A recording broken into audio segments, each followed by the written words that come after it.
Iya. Paham ya? Akhirnya kita tetap diam-diam punya format sendiri. Nah, makanya bagaimana mungkin ulul amri itu ditafsiri kalau harus seragam di luar konteks militer tentu salah besar. Malah Imam Nawawi itu memiliki dawuh bahwa ayat ini sebetulnya turun dalam konteks apa? Militer. Gini ku umaraus sarowi. Tapi tragisnya pendapat ini tidak populer di Indonesia. Mulai tiap lurah, bupati sampai SBY, tiap kiai yang mimpin ormas itu mengklaim kalau beliau-beliau itu adalah apa?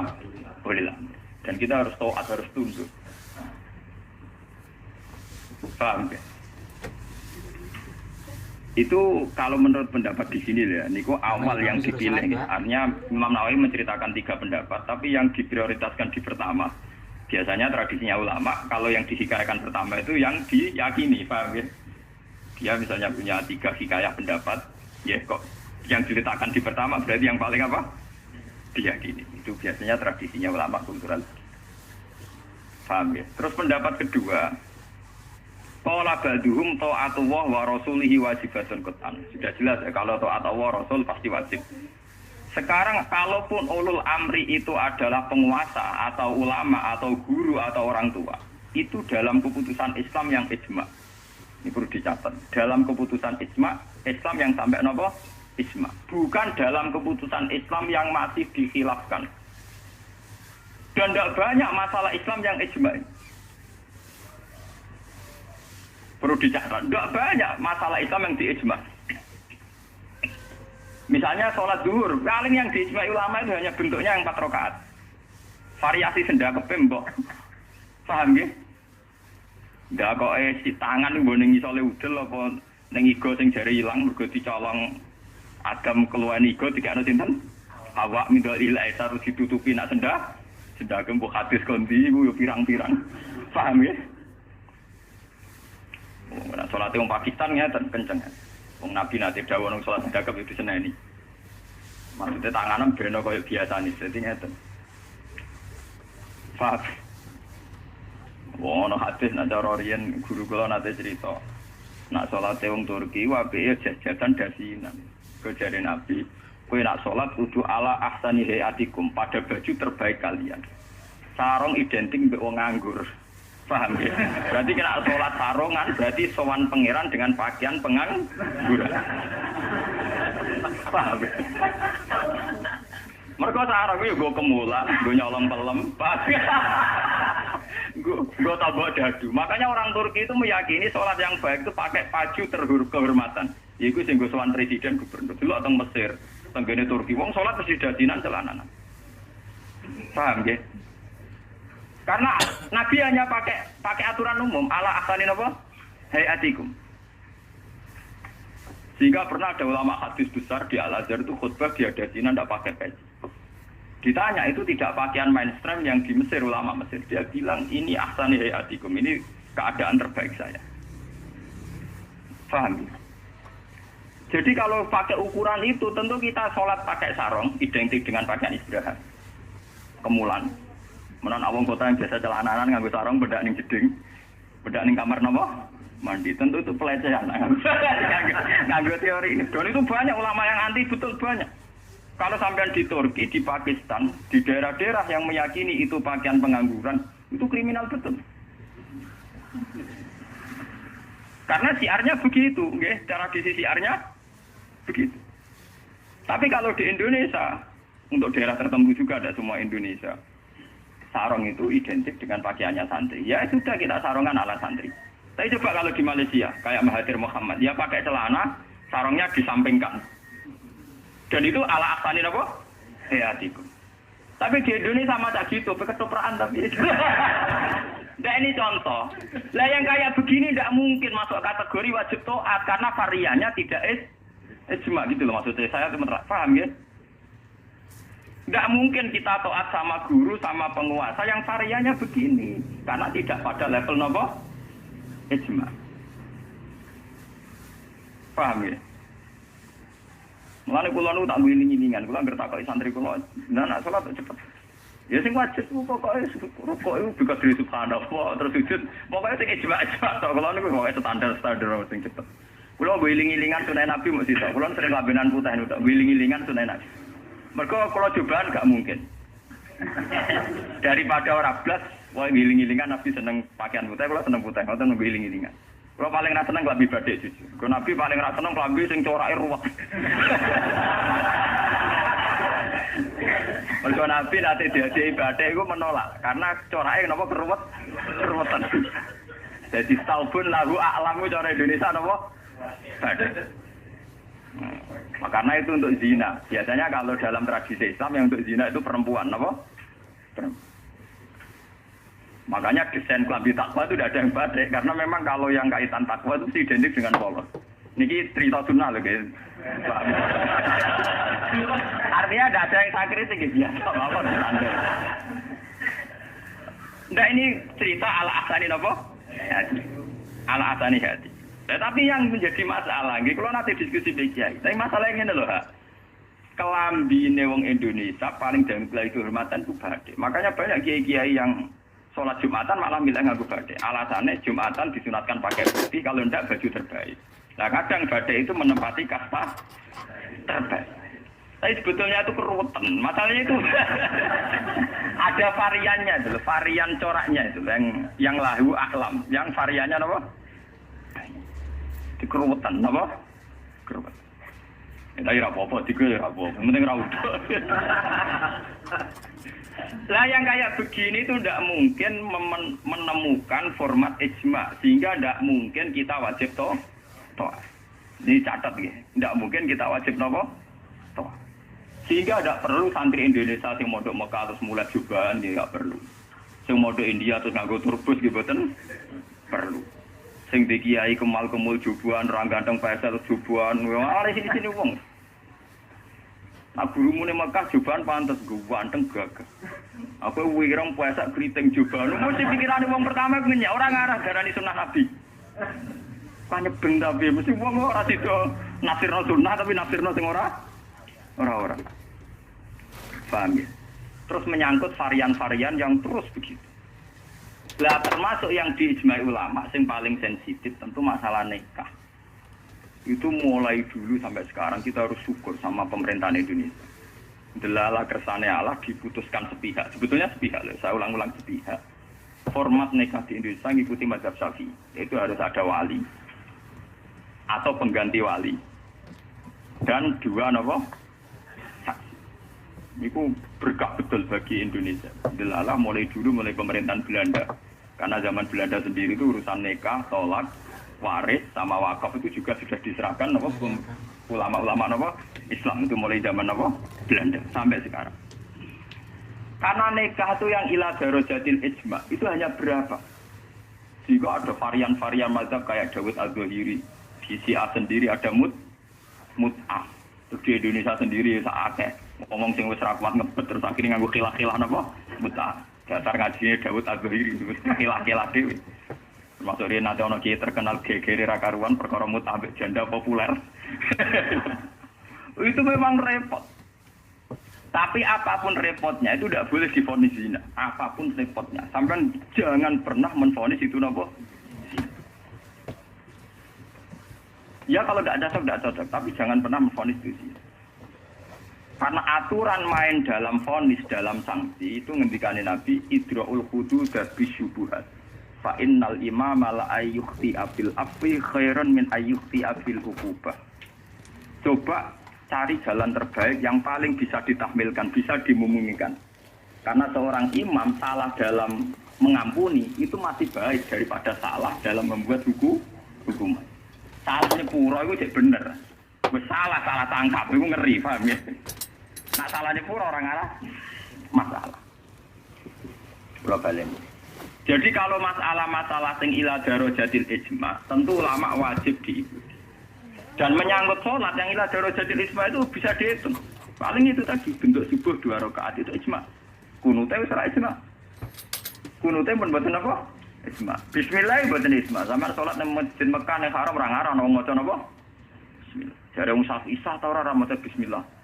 Ketua KPIH itu pinter oleh ngerayu jamaah iku maca lon-lon. Kok karo mati speaker ono lon-lon. Mereka ngomong sapi sing fanatik kita kok tenan, sah napa boten Gus. Wong Fatihah kok boten maca napa? Bismillah. Itu kata kabeh iku maca tapi apa? Muga ranti sepi kerasa ana ayo kru. Lah jamaah ya goblok nggih pun nak ngoten. Dari dulu kalau bismillah itu memang masalah. Nggih, mulai riyen memang napa? Masalah. Yang kalau kayak gitu itu tidak ila darajatil ijma. Lain wonten cerita ulama Wahabi ketemu ulama Sunni. Samane Sunni nang Indonesia ku NU. Kita kok. Bismillah iku ayatun min kulli suratin utawa ora. Dari ulama NU ya ayatun min kulli suratin.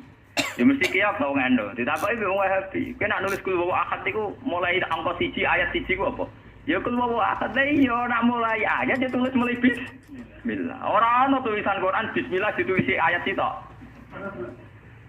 Mesti kul wa ahad 1, Allahu somad 2. Wong dhewe ora termak, kok barani ayat iku piye? Wong dhewe nulis iku mulai napa? Mulai kul wa napa?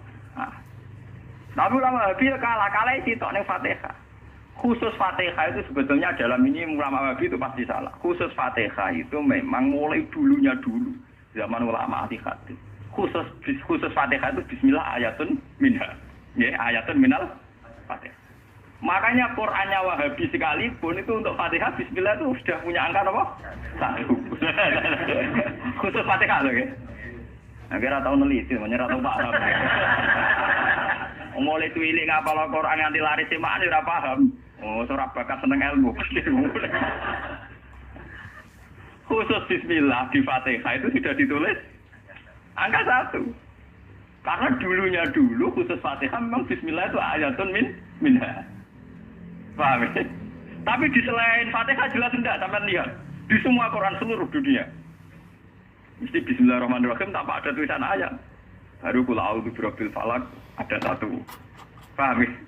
Itu menunjukkan bahwa tidak ayatun min kulli surah. Makanya sampean kalau punya Quran Arab Saudi ya, kalau sudah baca ya, ganti surat ya paling mandek sebentar, ya langsung sabbi isma rabbikal a'la, nanti ganti surat ya walaili idza yasa, nanti ganti la tuwadduha atau apa, pokoknya dia tidak berhenti tidak baca apa? Bismillah. Tapi api pemerintah ini Wahabi ora api, bae ngono lah nak nyetak Quran standar dunia tetep ana bismillah itu. Paham? Mbok dirapahi piye pokoke walhasil niku dekne tetep nulis napa? Bismillah. Jadi cocok ra cocok pokoke sementing ditulis lumayan. Paham nggih? Mulane kiai-kiai kira iso do-do di jamaah. Sepundi kok mboten maca Fatihah imame. Ya maca tapi kira krungu. Nggih pernah. Pak ya. Paham? Tapi itu baik. Yang kayak begini itu tidak darajatil ijma dan kita boleh balelo, boleh napa? Boleh. Ya sama seperti konteks tarawih. Lo bolak-balik matur, wong Muhammadiyah roh kabeh nak tarawih nang Masjid Haram 20. Taslimatun min kulli rakaat. Tetep balelo 8. Paham ya balelo napa?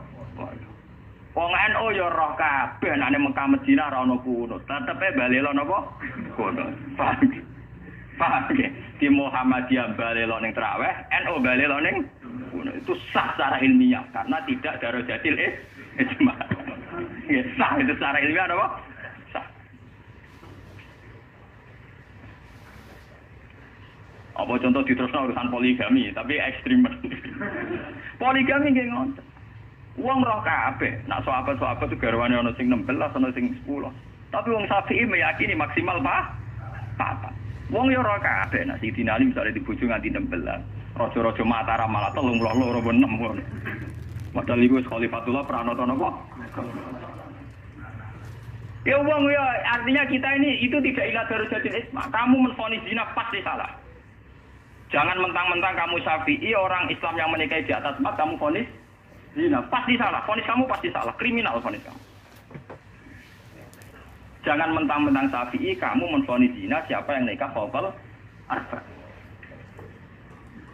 Gak bisa. Karena itu memang keputusan maksimal 4 itu tidak. Sing ijma paling sak ndure siji mesti masalah geger iku ijma iku. Iku mergo nglakoni dhewe-dhewe. Paham, nah iku peristiwa kenyataan, nah iku ora urusan ijma ulama. Mulane anggere ana kiai sing ahli sosial kados kula takok, "Iku hukume poligami piye?" Poligami ora piye. Lah kok derawan iku ya mari repot. Nah iki mesti mari repot. Halal sing mari napa? Repot. Jadi masalah-masalah yang tidak irada rojatil ijma itu tidak usah punya vonis hukum. Jangan katakan orang yang nikah faqal arba hukumnya zi.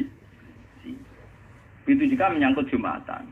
Jangan katakan kalau sebelum 40 orang terus tidak wajib Jumatan, tetap wajib. Khas mensyaratkan 40 itu khas mazhab nopo? Syafi'i. Tidak bisa.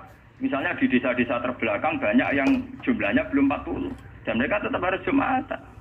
Dalam kitab-kitab Syafi'i sarannya juga gitu. Jika dunal arba'in sebaiknya tetap Jumatan. Meskipun nanti sebaiknya AA2 duhron. Meskipun nanti sebaiknya ya ada apa? Karena bahaya kalau nanti ada Jumatan disyaratkan nunggu orang 40. Nggak ada dalam tradisi wong latihan berjuang langsung di umat kira 40. Itu apa-apaan. Latihan berjuang di umat 40 itu sakitnya. Nabi jadi nabi selawase ana sing di umat moro telu. Iku trimo wong sapi di umat minimal bro. 40. Ora ngarah. Paham ya? Iki kula baleni malih. Kalau pendapat ulama itu ila darajatid ijma baru wajib ditundui. Padahal masalah yang ijma itu bisa dihitung dengan jari. Misalnya sholat 5 itu paling bentuk rakaatnya yang ijma. Bentuk Fatihahnya ya misalnya Hanafi tidak harus Fatihah. Pokoknya ma tayassara minal Qur'an. Macam-macam gitu. Nggih, mata ya cara napa? Minat. Kalau Syafi'i bentuknya harus Fatihah. Enggak harus surat. Itu yang tidak ijma'nya. Begitu juga menyangkut i'tidal baca apa, rukuk baca apa, sujud baca apa juga tidak pernah ijma'. Sementing ada tumakninah bi qadri subha. Nah, ya ukurannya hanya baca pakai begitu. Kalau diteruskan juga masalah qiraah, ada Ibnu Katsir, ada Imam Asim, ada Imam Amir, Ibnu Amir dan sebagainya. Sehingga qiraahnya Quran macam-macam. Cuma kita ngikuti qiraah atau Asim riwayatin apa? Hafiz yang kita yakini dianggap qiraah apa? Masyhur. Paham ya? Terus kalau terusaken ini. Jadi niku sing menyangkut isma. Lah niki sing radi ekstrem Imam Nawawi ngendikan wa amma ta'atul umarah wa salatin fal aksar annaha takunu muharramatan. Niki ekstremen. Kalau taat pada penguasa atau raja itu kebanyakan konteksnya, kebanyakan kasusnya itu malah haram. Li'annahum la ya'muruna illa bil paling banter kebijakannya berbau napa? Nah niku ekstremen ya. Jadi Senawi Banten itu ekstremen. Dan dalam hal ini saya tidak sependapat dengan Senawi Banten karena kalau di kitab-kitab lain itu rata-rata meyakini vonisnya jangan haram, tidak wajib. Tidak wajib dulu. Kalau beda ini kalau contoh. Kalau dalam usul fikih dikatakan haram dengan tidak haram itu beda sekali. Sama seperti hukum dialogis. Misalnya Mustafa kere itu parah. Nah orang suge itu ya orang anti kere tapi orang anti suge. Misalnya Ruhin goblok itu parah. Tapi nak darani Ruhin gak ngalim tapi orang anti goblok. Nah di sini Imam Nawawi menfonisnya ekstremen. Ta'atul umara itu haram. Niku ekstremen. Sebetulnya dirumuskan dulu tidak wajib, nggih. Urutannya apa? Tidak wajib. Lah tidak wajib itu bentuknya bisa haram ketika maksiat. Tapi ya kadang-kadang naik ke wajib. Kalau itu menjadi maslahatul ra'iyah. Paham ya? Juga bentuknya bisa sunnah. Kalau baleni malih nggih. Jadi tentang usul fikih nggih, dasar-dasar ilmu usul fikih wonten aturan main ngeten nggih. Pertama misalnya hukum itu wajib. Ada tidak wajib. Nah tidak wajib itu bisa sunat, bisa mubah, netral, ya, bisa khilafil, aula. Jadi jangan divonis haram dulu. Ya, jangan divonis haram. Dan kita ngikuti tradisi Sunni bahwa taat kepada umara selagi tidak memerintahkan barang haram itu taatnya wajib. Selagi tidak memerintahkan barang apa? Nggih, jadi misalnya SBC punya kebijakan masyarakat harus bayar pajak yang pada kadar yang wajar. Itu ya wajib. Tapi kalau memerintahkan haram maka menjadi apa? Haram. Artinya apa? Hukum taat kepada umara itu tidak ada hukumnya. Yang penting tidak wajib dulu. Nanti melihat kalau konteksnya maslahat menjadi wajib, Kalau tidak maslahat tapi tidak haram, ya nanti ada urutannya. Kalau agak baik, ya mungkin sunat. Baiknya sedikit, ya agak sunat. Kalau setengah makro, ya khilaful aula sesuai urutan-urutan di fikih. Karena itu banyak itu ketentuan-ketentuan di fikih. Lah yang menjadi masalah ini sama dengan tenan. Bagaimana kalau sesuatu itu taruhannya dengan stabilitas? Ini rungokno tenan. Entah itu stabilitas politik, entah stabilitas ekonomi. Kayak kasusnya Bank Senturi itu kaitannya jenenge apa? Stabilitas. Itu paling ngeri dalam semua tradisi kekhulafaan dulu. Misalnya Yazid itu jelas-jelas gendut. Yazid bin Muawiyah jelas-jelas gendut. Dia adalah aktor di balik pembunuhan Said Hussein di Karbala. Tapi kalau dilawan akan terus berdarah-darah umat Islam. Karena de facto Yazid lah yang dianggap presiden saat itu. Karena dia putra Muawiyah yang memenangkan pertarungan politik dengan Ali bin Abi Thalib. Jika kalau dilawan akan terus berdarah-darah umat Islam. Tapi keputusannya Said Hasan mengakui pemerintahnya Muawiyah, juga pemerintahnya Yazid. Apa mengakui kebatilan? Ya enggak. Hasan hanya ingin bilang bahwa stabilitas umat berdarah-darah harus dihindari. Perang berkepanjangan juga harus dihindari. Sehingga ketika era Said Hasan disebut Amil Istimah. Itu paling susah. Dan itu mulai dulu sampai sekarang masalah. Begitu juga stabilitas ekonomi. Semua ulama itu ijma kalau riba itu haram. Lah riba itu apa? Mengambil kadar lebih dari uang pokok. Tapi semua sistem keuangan dunia meskipun itu di negara Islam yang jenenge bank rumus dasarnya itu suku bunga. Lah makanya kayak sama tak ceritani. Hukumnya bank mulai NU lahir 26 sampai NU wis tuwek saiki 2000 yang pinten? 2010. Tiap muktamar mesti ana sing takok. Yo tetep dijawab khilaf. Senengane muni telu ra oleh mulai dhisik yo telu. Suwe tambah papat. Boleh. Biasanya mainstream pertama riba mesti haram. Wis suwe nek riba wis apa? Haram. Lah nek takok, "Lah bank itu termasuk riba apa ndak?" Orang mesti haram. Pokoke munine riba itu haram.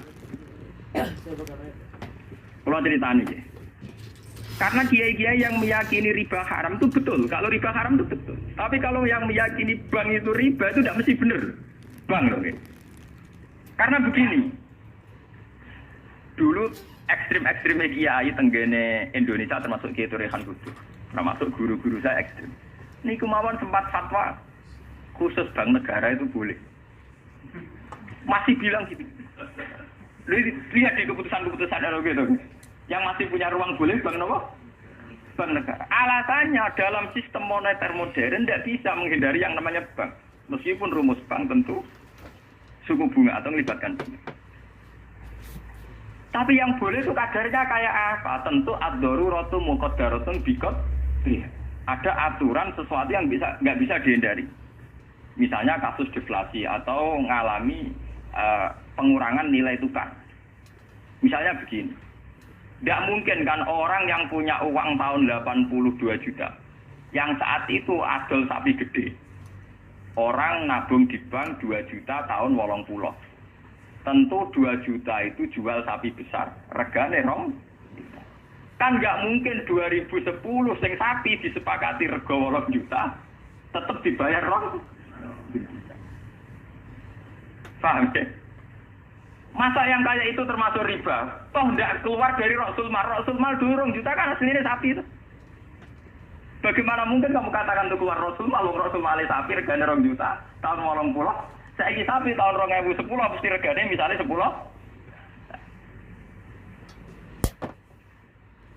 Paham ya?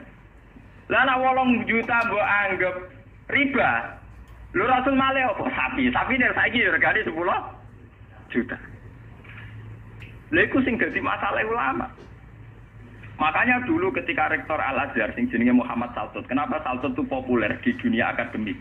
Mergo dekne tahu kontroversi mengatakan jika riba itu ada juz'un yasirun yang menutup angka penyusutan uang, maka itu belum sampai kategori apa? Cuma sing dadi masalah di Jawa yang kita alami. Terus yang diakui syariat kan hanya terus pakai emas. Sementara terus wong desa pakai sapi, mergo ora duwe emas. Misalnya begini, ini pengalaman saya nih. Kulo nu sering nangani konflik tonggo-tonggo masalah ngoten. Misalnya Adike mantu, cara kuno rak diutangi kakak. Mbah Gus pokoke riyen kula utangi pedet. Pas niku payu 400.000.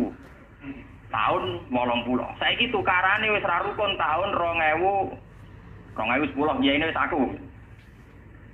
Mbah Gus pokoke riyen kula utangi sapi pedet. Lah iya dhisik mau 400.000 saiki tak atur 400.000 dari sing utang oleh dolim.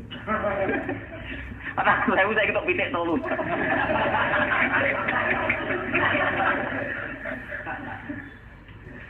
Aku lho dadi kiai iki gampang kula jawab ngeten mawon. Nak disaur 400.000 jelas mari geger. Itu kok ono pedet mawon. Wong riyen utange napa? Pedet. Sampeyan yo goblok. Terus orang nganggo empat nganggo pedet, wong kene pedet ya saya tuku pedet lho. Enggak, engko aku ngukumi wajib nganggo krus pedet wis rupa dhuwit mesti geger. Nah, dhisik kok pedet yo sahur napa?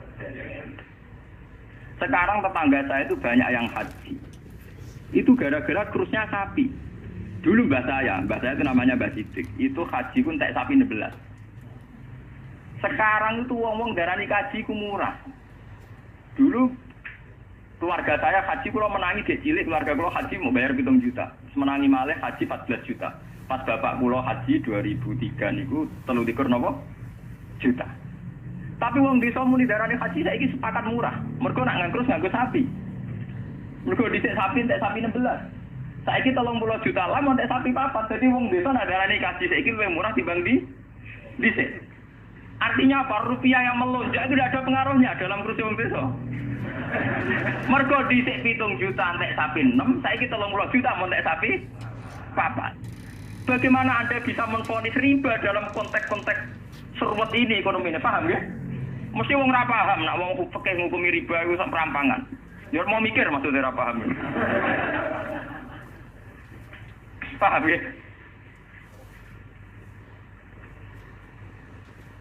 Kalau kita nanti dibantah mbak Kiai, lah nak ngoten nak jenenge riba. Sama nak diutang aku malah saya kira iso nyaur, mesti riba. Wong diutang pak, wong diutang, saya iso nyaur mesti kudu riba. Nah riba ra iso nyaur.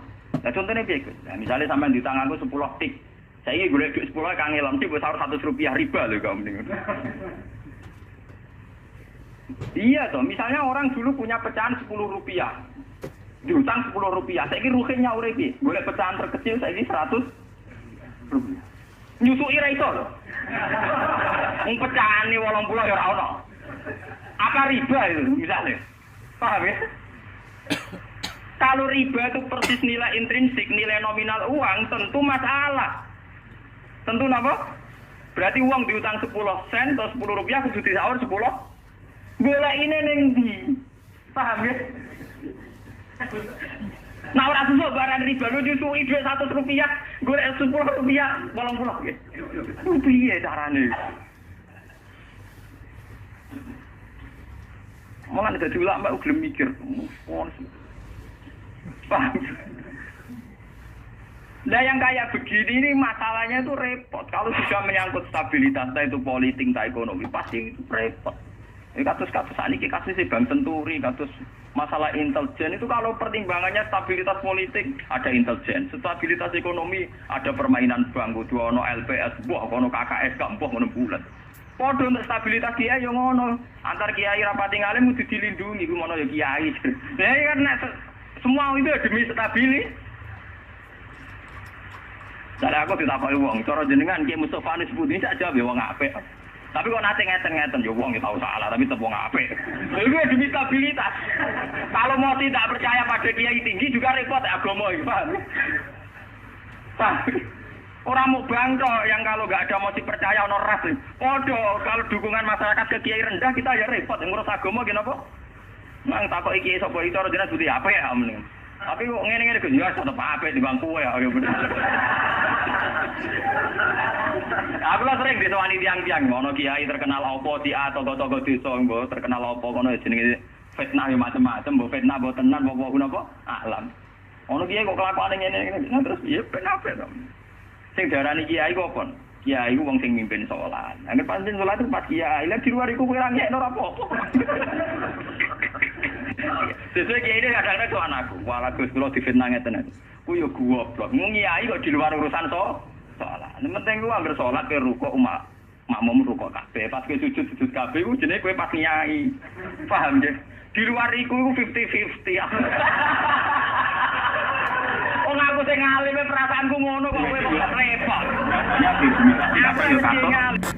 Nah, wong Gus kancanan nakal kadang tinakali ora anut Gus, kadang Guse katut sing nakal. Malah jadi rocker. Dari sisi pertama dakwah dibeli Guse sing melok nyanyi. Ora kok sing grup band malah wiridan malah. Artinya kan metode apapun kan enggak semuanya jalan lancar, tapi kita atas nama manhaj, metode, kita seluas mungkin punya wacana nggih, terus kita punya banyak pilih. Ini disebut istilahul aimah tetap nomor rahmah. Makanya yang kamu maksud dengan syariat Islam itu apa? Kalau sering bilang, yaitu misalnya ditetapkan undang-undang gini. Setiap syariat Islam, kenapa kita ngemis ke negara? Nunggu diundangkan. Kapan kita mandiri sebagai ulama kalau setiap syariat Islam nunggu diundang? Sebelum diundangkan negara, kita sama ulama selalu dakwah ilallah. Misalnya sebelum ada badan narkoba, sauri-uripe kiai mesti anti narkoba.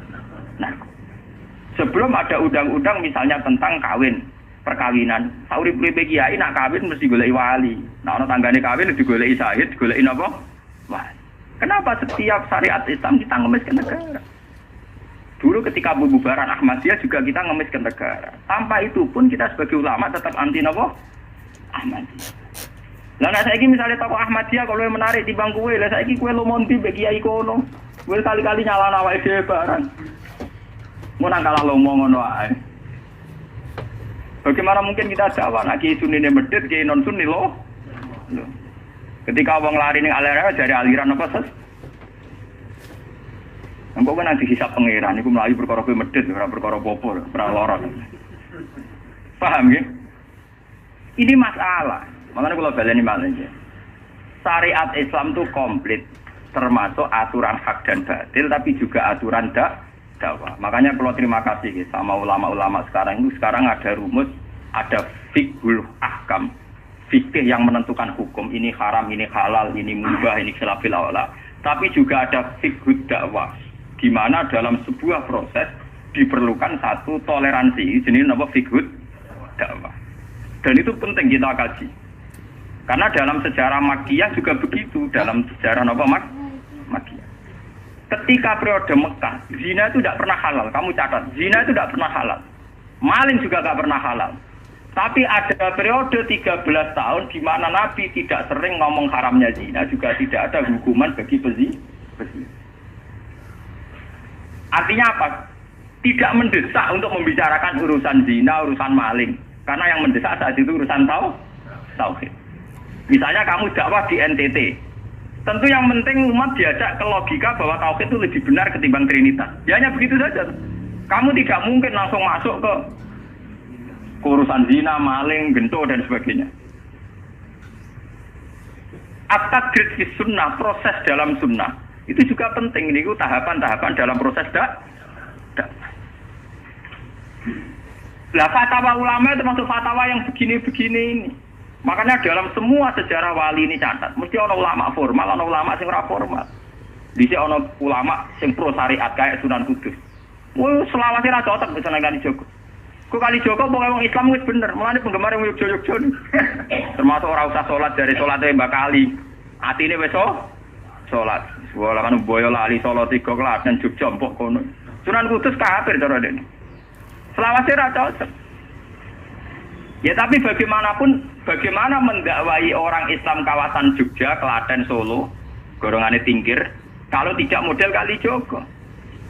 Nyatane yo tetep saiki Islam pirang-pirang, sing salat yo wis akeh. Paham ya? Itu dulu masalah betul. Sunan Kudus kiai fikih. Bahkan ulo untuk cerita ya, dari lisan ke lisan dari para kiai. Sunan Kalijogo saat itu tukaran terus be Sunan Anu Yakin. Ke sisi tok ape gawe dakwah nganggo macan tengul. Napa jenenge? Wayang napa? Tengul. Wayang tengul lak bentuke fisik wong koyo patung. Haram. Kuman swara sorotan udiba kok kon ngekek nyawa barang jero kiai kuno kan ngene. Akhirnya tukaran. Kalijogo sadar iku metode efektif. Walhasil akhirnya disuwarno kiai sepuh zaman iku Sunan Kudus, Sunan Ampel terus ditenan ya saiki sedengan wayang kulit. Mergo wong gepeng ora urip. Ya tetep ana wayang tapi kulit. Artinya itu ya gepeng lah, artinya kan gak Anak ra urip itu kan ra perlu kon ngekeki nyo. Iku setengah-tengah. Lah Sunan Kalijaga muni sahadat kan lho mok. Munine sekaten. Muni kalimat sahadat lho mok, muni kalimat sodo. Saking jawanisasi napa bae dene yakin putih ku sunat ya nganggone ireng terus. Kabeh foto Wali Songo putih kecuali Kalijaga. Dari itu Kabi Onto napa? Kusumo. Yang tak kula bapak kula Tuban Kalijaga Tuban. Wong kula nate diburu tiang-tiang gara-gara terkenale bapak kula di warisan Kabi Onto Kusumo. Saiki warise kula tu tamune kata. Golek kabine sinten Sunan? Zaman kula enak mun tak dol nggo ngopi ya.